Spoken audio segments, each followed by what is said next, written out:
ఇమ్రాన్ అన్న birth place ఎక్కడ అసలు? హైదరాబాద్ అది ఇంకా ఏడు ఉంటది పాకిస్తాన్ అట కదా, పాకిస్తాన్ అట కదా చెప్తారు ఇక చెప్పేటోళ్ళు. అసలు నాకు ఆ దేశంలో పుట్టుడే.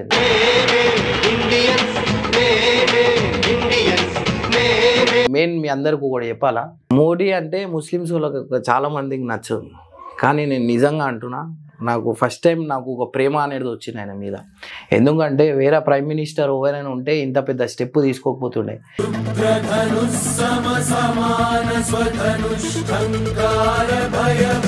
దీనివల్ల ఆయన ఒక మంచి స్టెప్ తీసుకుని హమ్ సాత్ అంటే సాత్ మే అని చెప్పి ఒక స్టెప్ తీసుకొని మనం అందరం అన్నట్టు సింధూర్ అని చెప్పి కాన్సెప్ట్తోని.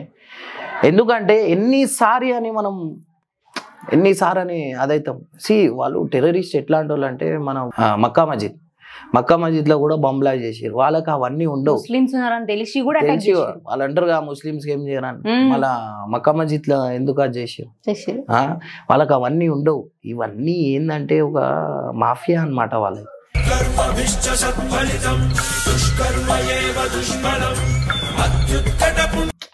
మనోళ్ళు అటాక్ చేసి, లేకపోతే ఇన్ కేసు ఈ మోదీ లేకపోతే వేరేళ్ళు ఉంటే మాత్రం చేయకపోతుండే. ఆయన ఆ స్టాండ్ తీసుకొని, నిజంగా అంటున్నా ఆయన చాలా మంచి స్టాండ్ తీసుకోండు.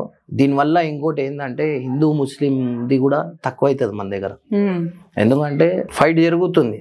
మనోళ్ళు కూడా ఈడ ఎంతమంది పెద్ద పెద్దోళ్ళు అందరూ ముస్లిమ్స్ మస్జిద్లో కూడా వాళ్ళు मुर्दाबाद पाकिस्तान मुर्दाबाद అని చెప్పి వాళ్ళు కూడా అందరూ आरंभ है प्रचंड बोल मस्तकों के झुंड आज जंग की घड़ी की तुम हार दो. వాళ్ళ కాన్సెప్ట్ ఏందంటే మనోళ్ళకి కొట్లాట పెట్టాలి.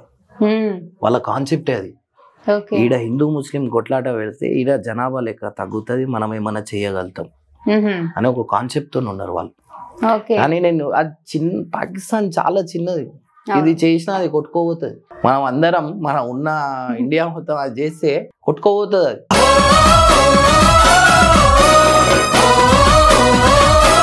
కానీ నిజంగా నాకు చాలా మిషన్ సింధూర్ చాలా మంచిగా అనిపించింది. ఎందుకంటే నేను చెప్తున్నా, వాళ్ళకి మనం ఇచ్చే రిప్లై ఇట్లుంటే నెక్స్ట్ టైం ఎవరు మనకు గెలకరు. ఎన్నిసార్లు అని కాముచుంటాం, ఎన్నిసార్లు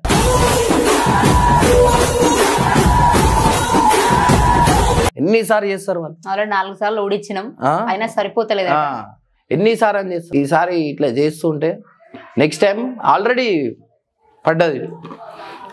కానీ నిజంగా అంటున్నా, దీనివల్ల మాత్రం ఒక్కొక్కళ్ళకి తెలిసి వచ్చింది ఇండియా అంటే ఏంది, ఇండియా బలం అంటే ఏంది.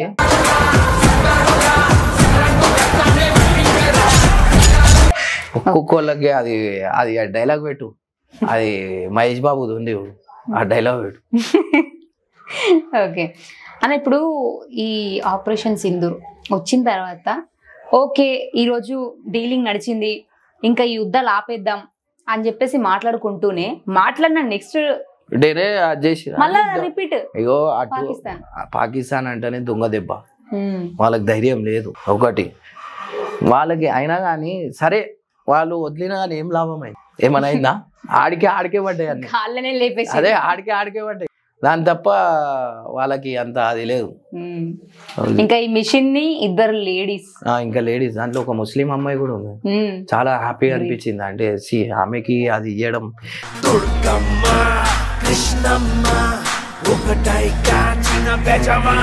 ఇవన్నీ ఏంటంటే కొంతమంది దుకాణాలు ఓపెన్ చేసుకొని ఉన్నారు. ఈ హిందూ ముస్లిం కొట్లాటలు చేస్తేనే వాళ్ళ దుకాణం నడుస్తుంది. కొంతమంది వాళ్ళకి ఏంటంటే ఆ దుకాణం నడుస్తేనే వాళ్ళకి పైసలు వస్తాయి. ఒక్కొక్కళ్ళది ఒక్కొక్క బిజినెస్ ఉందన్నమాట. ఇప్పుడు ఈడ అర్థం చేసుకోవాల్సింది జనాలు.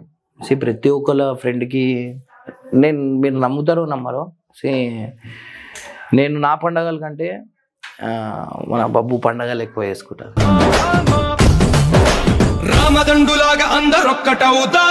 శ్రీశైలం పోతుంటా, నాకు జర్నీ నా శ్రీశైలం యూట్యూబ్. నేను శివుని మొక్కుతా, నమ్ముతా. నేను ఒకసారి ఇట్లనే మజాక్గా మా ఫ్రెండ్స్తో పోయినప్పుడు పోతుండే, కానీ ఎప్పుడు మొక్కలే. కానీ ఒక్కసారి మంచి కాజ్ గురించి కదా అని, యూట్యూబ్ గురించి అని చెప్పి పోయినప్పుడు, మీ దగ్గర ఎంతమంది భక్తులు వస్తారు, నేను నా పైసలు పెట్టుకొని నీకు తీసుకొని వచ్చి నేను దర్శనం చేపిస్తాను, నేను నా లైఫ్లో సెట్ అయిపోతాను. ఇలా సెట్ అయినా ఇవాళ మనకి ఆయన ఇంటి దగ్గర నాకు ఒక చిన్న జాగా ఇచ్చాడు. చాలా హ్యాపీ అనిపించింది. అప్పటికెళ్ళి నమ్మడం అనేది స్టార్ట్ చేసిన. నా కొడుకు తీసుకోతాం.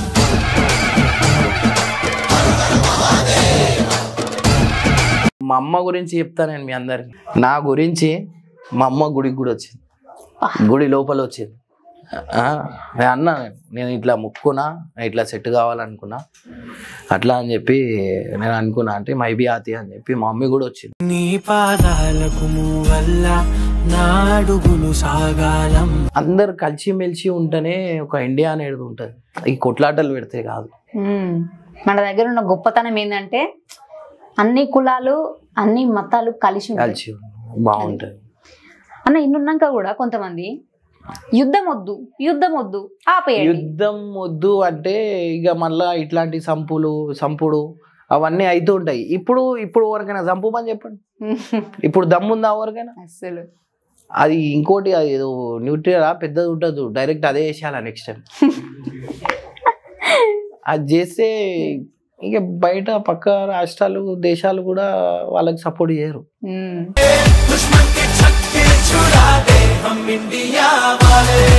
భయం ఉంటది, ఒకటి చేసేస్తే అంతే చేసేయాలి. మనకి అమెరికా ఒకప్పుడు నేను సపోర్ట్ ఉండను అని ప్రీవియస్ ఒకసారి ఇట్లానే జరిగినప్పుడు వారు చెప్పింది.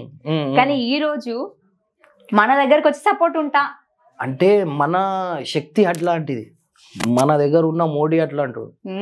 సో దానివల్ల వాళ్ళు మంచి వాళ్ళకి నేను నిజంగా అంటున్నా, నేను అప్రిషియేట్ చేస్తా. ఒక సైడ్ నుంచి వారం ఆయన కొట్లాటలే పెడుతుండు అది ఇది అని చెప్పి చాలా మంది చెప్తుంటే నేను కూడా అదే అనుకుంటుండే. కానీ నిజంగా అంటున్నా, నేను జై మోదీ అని ఇది ఒక్కదానికి చెప్తా. ఎందుకు చెప్పుకోలే అంటే ఆయన చాలా మంచి స్టెప్ తీసుకున్నాడు. అదే వేరే ప్రైమ్ మినిస్టర్ ఉంటే మాత్రం ఇది కాకపోతుండే.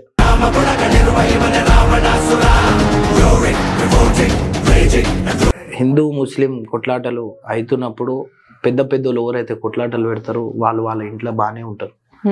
ఈడ దెబ్బ పడాల్సింది పబ్లిక్ కి. కేసులు అయ్యేది వీళ్ళ మీద, వాళ్ళు మంచిగానే ఉంటారు. కేసులు అయ్యేది వీళ్ళ మీద అవుతుంది. సో ప్లీజ్, ఏమైనా గుడిలో జరిగిందని ముస్లిమ్స్ పోయి చంపాలి, ముస్లిమ్స్ పోయి అటాక్ చేయాలి. ఇన్ కేసు దర్గాలో అయినా మస్జిద్లో అయిందనుకో హిందూస్ వచ్చి కూడా అట్లాంటిది పెంచుకోవాలి. ఇన్ కేసు ఏదైనా గుడిలో ఏమైనా అదే అయిందనుకో ముస్లిమ్స్ అందరూ పోవాలా, వాళ్ళు చంపాలి. అట్లాంటిది తెచ్చుకుంటే బాగుంటది అని చెప్పి. అన్న జవాన్లు అంటే నేను నిజంగా అంటున్నా, నేను ట్రై చేసిన. నేను పోలీస్ కి ట్రై చేసిన, నేను మిలిటరీకి ట్రై చేసిన. నేను అట్లాంటి నాకు సావు వస్తే ఐఎమ్ హ్యాపీ.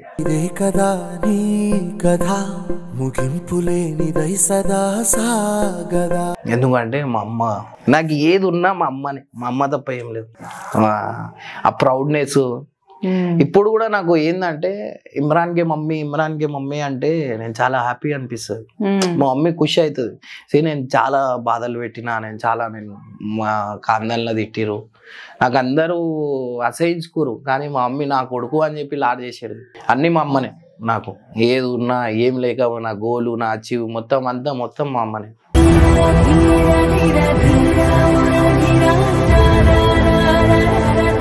ఆర్మీ పిలుపునిచ్చింది కదన్నా, మళ్ళీ వచ్చి జాయిన్ అయ్యే ఛాన్స్ ఇస్తున్నాం అని చెప్పి.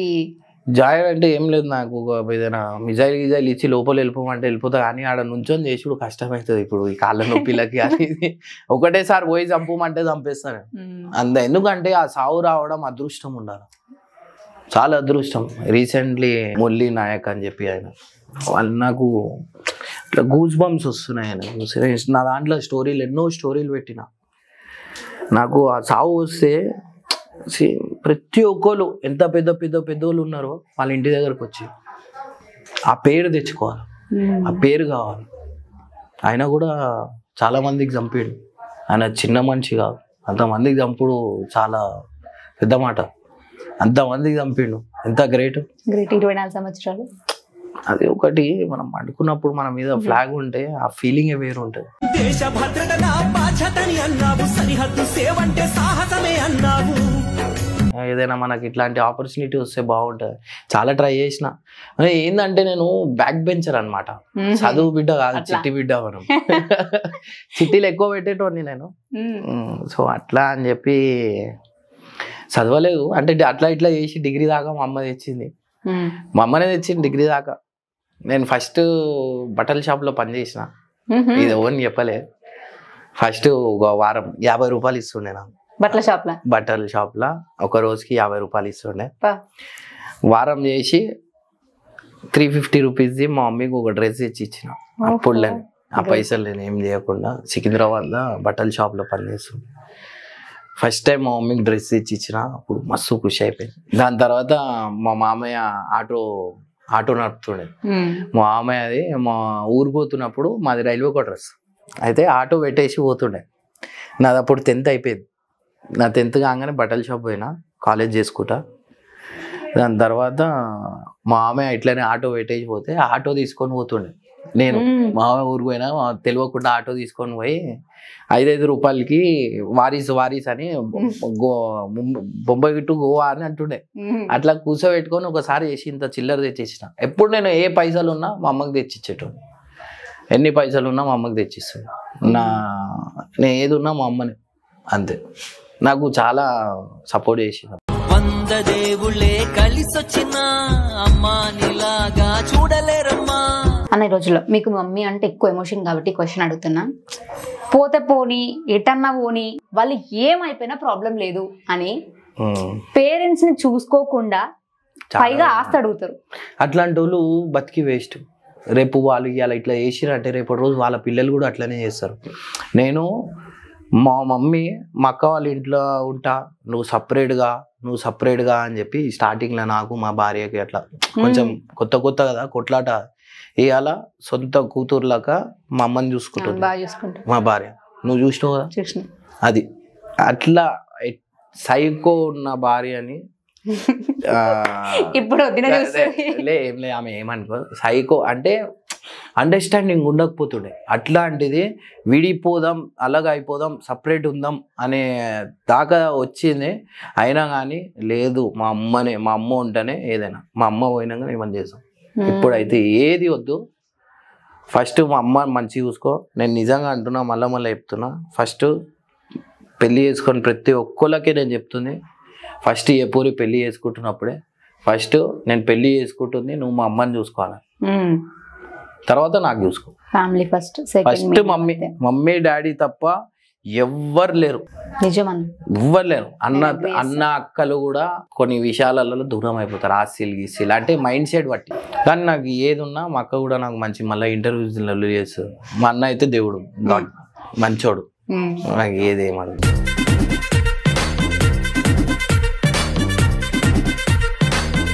అన్న మీ లైఫ్ లా ఎంతమంది మిమ్మల్ని ప్రపోజ్ చేసిరు? ప్రపోజ్ అంటే చాలా మంది చేసిరు. ఇప్పుడు అన్ని చెప్పినా అనుకో, నాకు లొల్లి, ఆమెకు లొల్లి, మా ఇల్లు బాగుండాలని చెప్పి చాలా మందికి ఉండదు అనమాట.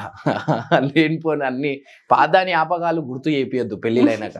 ఎందుకంటే దానివల్ల దెబ్బలు పడాల్సింది నాకు. ఇప్పుడు ఎంత పెద్ద ఎవడైనా ఉండని వాళ్ళ భార్య దగ్గర నిజంగా అంటున్నా, ఇంత పెద్దోడైనా ఉండని, ఇంత పెద్ద ఆఫీసర్ అయినా ఉండని, నిజంగా అంటున్నా అన్న పక్కా దెబ్బలు తింటారా అన్న దర్వాజా ఇంకలైతే పక్క అన్న నేను నిజంగా అంటున్నా. భార్యలకు మంచి వాళ్ళు భయపడతారు అన్న. ఇంత పెద్ద పైల్వాన్ అయినా ఉండని, ఎవరైనా ఉండని భార్యలకు భయపడతారు ప్రతి ఒక్కరు. నేను అంతే, మా భార్య ఫస్ట్, మా భార్య తర్వాత నేను. ఇమ్రాన్ అనేటోడు భయపడతాడు అంటే మా భార్యకు తప్ప. అది ఏంటంటే సైకో ప్రేమ, మంచి ప్రేమ. ఆమె వల్లనే నేను మంచిగా ఉన్నా, ఐఎమ్ హ్యాపీ. ఎన్నో కొట్లాడుకుంటాం, ఎన్నో వేసుకుంటాం, కానీ మళ్ళీ కలిసి అది వైఫ్ అండ్ హస్బెండ్. చాలా జాలీగా ఉంటారు మళ్ళీ మీరు. నేను కామెడీ ఎక్కువ చేస్తా.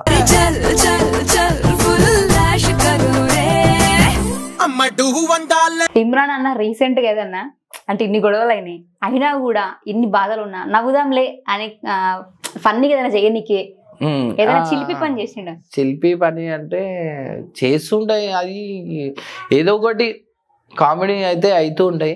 నేను మెయిన్ ఒకటి చెప్పాల్సింది ఏంటంటే, మా భార్యకి ఎక్కువ అది చేస్తా అనమాట. ఉట్టిగానే ఏదైనా అమ్మాయి ఫోటో పెట్టుకొని నేనే ఉట్టిగా ఇట్లా చేస్తూ ఉంటా. అది చూస్తుంది, అది చూసి ఇక ఆటోమేటిక్ నిజంగా అంటున్నా, నేను మీకు ఇప్పుడు కూడా చూపిమంటే చూపిస్తా, తెలియని కాంచన ఉంటుంది మా భార్య. అహో నిజంగా ఆమెకి అవ్వ అమ్మాయిని అట్లా చేస్తుండే, ఇట్లే ప్రూఫుల్ గీఫుల్ కాదు, ఎవరైనా ఏమని చెప్పిరంటే కథం లోపల ఆటోమేటిక్ వచ్చేస్తుంది. ఇప్పుడు ఈ వదిన చూసినాక మళ్ళీ నెక్స్ట్ ఇంటర్వ్యూ ఆటోమేటిక్ వచ్చేసి ఆమెకి నేను అంటున్నా కదా, ఇన్ని రూమ్ నిండా వజ్రాలు పెట్టి ఈడ నాకు పెడితే ఈ వజ్రాలు వద్దు, ఫస్ట్ నాకే వస్తుంది, ఈడ ఏ వజ్రాన్ని చూస్తుండని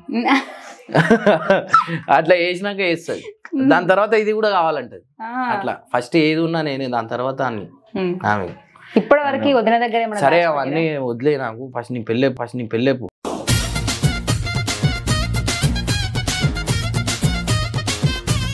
ఇప్పుడు ఏం లేదన్నా, సెటిల్ కావాలి ఫస్ట్. ఎందుకు సెటిల్ అంటే మీరు ఎట్లయినా అమ్మాయిలు అందరూ సెట్ అయిన అబ్బాయిలనే చేసుకుంటారు కదా, మళ్ళా అట్లా ఏం లేదన్నా. నాకైతే లేదు ఇప్పటి వరకు. ఎందుకు లేదు? బెట్టింగ్ యాప్ చేస్తున్నావా?